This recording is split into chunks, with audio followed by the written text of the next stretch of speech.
Salam, selamat siang sahabat terkasih. Hari ini kita akan membaca dan merenungkan satu bagian firman Tuhan yang sangat indah, yaitu 1 Samuel pasal 3 ayat 1 sampai 21. Bagian ini mengajak kita masuk ke suasana hening saat firman Tuhan jarang terdengar, namun justru di sanalah Tuhan mulai berbicara. Mari kita membaca firman Tuhan dengan hati yang tenang. Dan izinkan Roh Kudus menolong kita memahami suara Tuhan hari ini. 1 Samuel 3 ayat 1.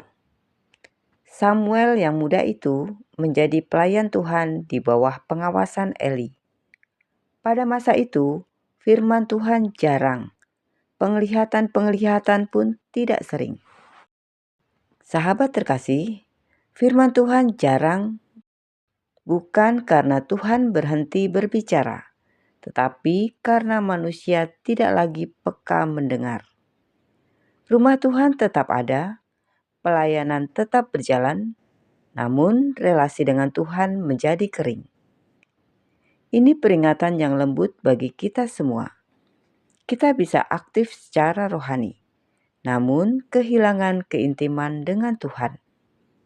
Samuel masih muda, tetapi ia berada di tempat yang tepat, melayani dan dekat dengan hadirat Tuhan. 1 Samuel 3 ayat 2-3. Pada suatu hari, Eli yang matanya mulai kabur dan tidak dapat melihat dengan baik, sedang berbaring di tempat tidurnya. Lampu rumah Allah belum lagi padam. Samuel telah tidur di dalam bait suci Tuhan, tempat tabut Allah. Sahabat terkasih, Tuhan berbicara di waktu malam, saat semua sunyi, saat suara lain berhenti. Pelita belum padam, artinya masih ada terang, masih ada harapan. Kadang Tuhan menunggu kita cukup tenang sebelum Ia menyatakan kehendak-Nya. 1 Samuel 3 ayat 4-7. Lalu Tuhan memanggil, "Samuel, Samuel." Dan ia menjawab, "Ya Bapa." Lalu berlarilah ia kepada Eli serta katanya, "Ya Bapa, bukankah Bapa memanggil aku?" Tetapi Eli berkata, "Aku tidak memanggil, tidurlah kembali." Lalu pergilah ia tidur. Dan Tuhan memanggil Samuel sekali lagi. Samuel pun bangunlah, lalu pergi mendapatkan Eli serta berkata, "Ya Bapa, bukankah Bapa memanggil aku?" Tetapi Eli berkata, "Aku tidak memanggil, anakku, tidurlah kembali." Samuel belum mengenal Tuhan. Firman Tuhan belum pernah dinyatakan kepadanya. Sahabat terkasih, Samuel mendengar suara, namun salah mengenal sumbernya. Ia mengira itu suara Eli. Ini sangat manusiawi. Seringkali Tuhan berbicara, tetapi kita mengira suara manusia, suara pikiran, atau suara keadaan. Ayat 7 berkata, Samuel belum mengenal Tuhan. Firman Tuhan belum pernah dinyatakan kepadanya. Belum mengenal bukan berarti tidak dipanggil. Justru panggilan itulah yang menuntun kepada pengenalan. 1 Samuel 3 ayat 8-10. Dan Tuhan memanggil Samuel sekali lagi, untuk ketiga kalinya. Ia pun bangunlah, lalu pergi mendapatkan Eli, serta katanya, "Ya Bapa, bukankah Bapa memanggil aku?" Lalu mengertilah Eli, bahwa Tuhanlah yang memanggil anak itu. Sebab itu berkatalah Eli kepada Samuel, "Pergilah tidur, dan apabila ia memanggil engkau, katakanlah, Berbicaralah Tuhan, sebab hamba-Mu ini mendengar. Maka pergilah Samuel dan tidurlah ia di tempat tidurnya. Lalu datanglah Tuhan, berdiri di sana dan memanggil seperti yang sudah-sudah, "Samuel, Samuel." Dan Samuel menjawab, "Berbicaralah, sebab hamba-Mu ini mendengar." Sahabat terkasih, Eli akhirnya menyadari Tuhan sedang memanggil Samuel. Eli tidak cemburu. Ia tidak mempertahankan posisi. Ia justru mengarahkan Samuel kepada Tuhan. Dan di ayat 10, kita mendengar jawaban yang indah itu. "Berbicaralah, sebab hamba-Mu mendengar." Ini titik balik rohani. Samuel berhenti berlari, berhenti menebak, dan mulai mendengar dengan sikap tunduk. 1 Samuel 3 ayat 11-14. Lalu berfirmanlah Tuhan kepada Samuel, "Ketahuilah, aku akan melakukan sesuatu di Israel, sehingga setiap orang yang mendengarnya akan bising kedua telinganya. Pada waktu itu, aku akan menepati kepada Eli segala yang telah kufirmankan tentang keluarganya, dari mula sampai akhir. Sebab telah kuberitahukan kepadanya bahwa aku akan menghukum keluarganya untuk selamanya, karena dosa yang telah diketahuinya, yakni bahwa anak-anaknya telah menghujat Allah, tetapi ia tidak memarahi mereka. Sebab itu aku telah bersumpah kepada keluarga Eli, bahwa dosa keluarga Eli takkan dihapuskan dengan korban sembelihan atau dengan korban sajian untuk selamanya." Sahabat terkasih, firman pertama yang diterima Samuel bukanlah firman yang menyenangkan. Tuhan menyatakan hukuman atas keluarga Eli. Ini penting.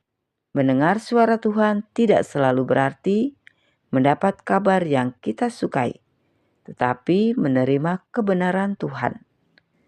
Kedewasaan rohani diuji saat firman Tuhan menegur, bukan hanya menghibur. 1 Samuel 3 ayat 15-18. Samuel tidur sampai pagi. Kemudian dibukanya pintu rumah Tuhan. Samuel segan memberitahukan penglihatan itu kepada Eli. Tetapi Eli memanggil Samuel. Katanya, "Samuel, anakku." Jawab Samuel, "Ya, Bapa." Kata Eli, "Apakah yang disampaikannya kepadamu? Janganlah kau sembunyikan kepadaku. Kiranya beginilah Allah menghukum engkau, bahkan lebih lagi daripada itu, jika engkau menyembunyikan sepatah kata pun kepadaku dari apa yang disampaikannya kepadamu." Lalu Samuel memberitahukan semuanya itu kepadanya dengan tidak menyembunyikan sesuatu pun. Kemudian Eli berkata, "Dia Tuhan, biarlah diperbuatnya apa yang dipandangnya baik." Sahabat terkasih, Samuel takut. Ia masih muda, namun ia tidak menyembunyikan firman Tuhan. Eli pun menerimanya dengan rendah hati. Dialah Tuhan, biarlah ia berbuat apa yang baik di matanya. Inilah keindahan rohani, saat yang muda taat dan yang tua rendah hati. 1 Samuel 3 ayat 19-21. Dan Samuel makin besar dan Tuhan menyertai dia, dan tidak ada satupun dari firman-Nya itu yang dibiarkannya gugur. Maka tahulah seluruh Israel dari Dan sampai Berseba bahwa kepada Samuel telah dipercayakan jabatan Nabi Tuhan. Dan Tuhan selanjutnya menampakkan diri di Shilo, sebab ia menyatakan diri di Shilo kepada Samuel dengan perantaraan firman-Nya. Sahabat terkasih, Samuel makin besar dan Tuhan menyertainya. Tuhan menyertai orang yang setia mendengar dan menyampaikan firman-Nya. Firman Tuhan kembali hidup. Tuhan kembali menyatakan dirinya. Dan Samuel bertumbuh bukan karena bakat, melainkan karena ketaatan. Sahabat terkasih, 1 Samuel 3 mengajarkan kita bahwa Tuhan masih berbicara. Keheningan adalah pintu mendengar. Ketaatan membuka pertumbuhan. Hari ini, mari kita belajar menyediakan waktu, menyediakan hati, dan berkata dengan sederhana, "Berbicaralah Tuhan, hamba-Mu ini mendengar." Kiranya firman Tuhan ini tinggal dalam hati kita dan menuntun langkah kita hari ini. Sahabat terkasih, mari kita berdoa bersama. Bapa yang penuh kasih, kami mengucapkan syukur untuk firman-Mu yang telah kami dengar dan renungkan pagi ini. Melalui kisah Samuel, Engkau mengingatkan kami bahwa Engkau masih berbicara. Bahkan di tengah keheningan dan kekeringan rohani. Bapa, ampunilah kami jika selama ini kami terlalu sibuk berbicara hingga lupa menyediakan waktu untuk mendengar suara-Mu. Tenangkan hati kami, lembutkan pikiran kami, dan ajari kami peka terhadap firman-Mu. Seperti Samuel, kami rindu memiliki hati yang taat dan siap dipakai. Ajari kami bukan hanya mendengar firman-Mu, tetapi juga hidup dalam ketaatan kepadamu. Pimpin langkah kami hari ini di setiap keputusan, di setiap percakapan, dan di setiap pekerjaan yang kami lakukan. Kiranya firman yang kami dengar menjadi terang bagi jalan kami dan kekuatan dalam menjalani hari ini. Di dalam nama Tuhan Yesus Kristus, kami berdoa dan mengucap syukur. Amin. Sahabat terkasih, terima kasih sudah bersama-sama dalam pembacaan Alkitab hari ini. Kiranya pembacaan Alkitab dari 1 Samuel 3 ayat 1 sampai 21 mendorong kita semua untuk semakin peka dan bertumbuh dalam pengenalan akan Tuhan. Sampai jumpa di pembacaan Alkitab berikutnya. Selamat beraktivitas. Tuhan Yesus memberkati.